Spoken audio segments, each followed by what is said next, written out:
Chers amis, nous nous retrouvons pour la réponse au défi. Ah, attendez. Ah oui, d'accord. Excusez-moi, c'est juste Cassiel qui me disait que comme il avait mis un bon antivirus sur ma caméra, il n'y avait pas de raison de mettre un masque. Ma caméra était bien protégée.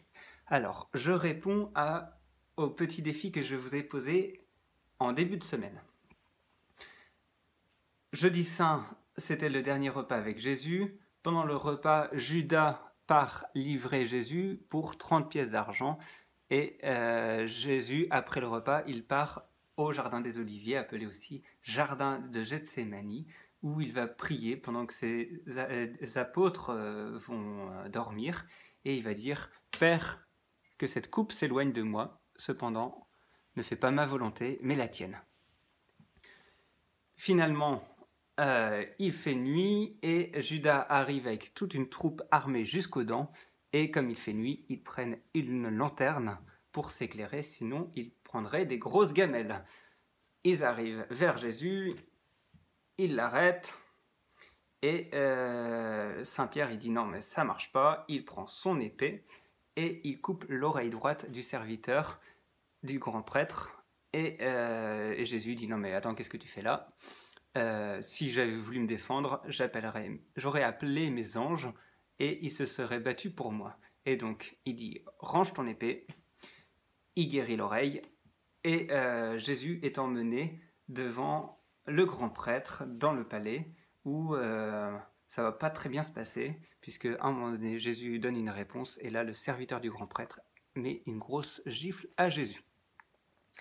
Ça se passe pas très bien pour Pierre non plus, puisque lui, il est dans le jardin et on lui dit « Mais tu le connais, toi, t'es un des copains de Jésus ». Et Pierre, 3 fois, il va répondre non.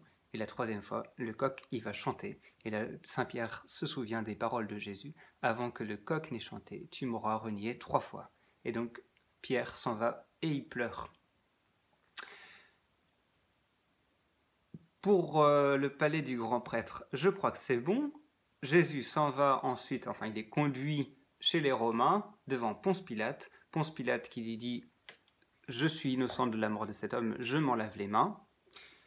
Et il dit allez, à ses soldats, flagellez Jésus.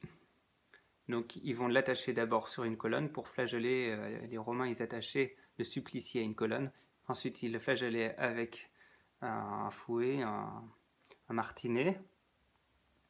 Les soldats, ils vont se moquer de Jésus, ils vont lui mettre une robe rouge et une couronne d'épines.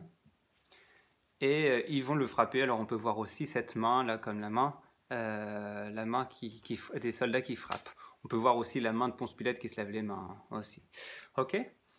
Donc une fois qu'il a été bien flagellé, Jésus, on va lui donner sa croix, donc il va la porter sur le chemin du Golgotha.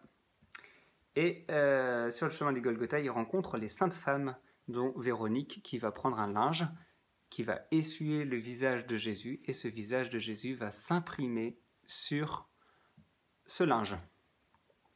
Jésus arrive enfin en haut, on pose la croix, on met Jésus dessus, on le cloue avec les clous, les 3 clous là, un pour les pieds, 2 pour les mains, et on enfonce les clous avec le marteau. Et en haut de la croix, on met Ponce Pilate fait rajouter un petit écriteau ici, INRI, qui veut dire Jésus, le Nazaréen, roi des Juifs. Alors ça va pas beaucoup plaire aux Juifs, ça, mais bon, c'est comme ça. Tac, tac, tac, tac, tac. Ensuite, Jésus va dire j'ai soif. Alors là, il y a un soldat qui prend une lance il met une éponge au bout. Oh, c'est pas une lance, en fait, c'est un roseau avec une éponge.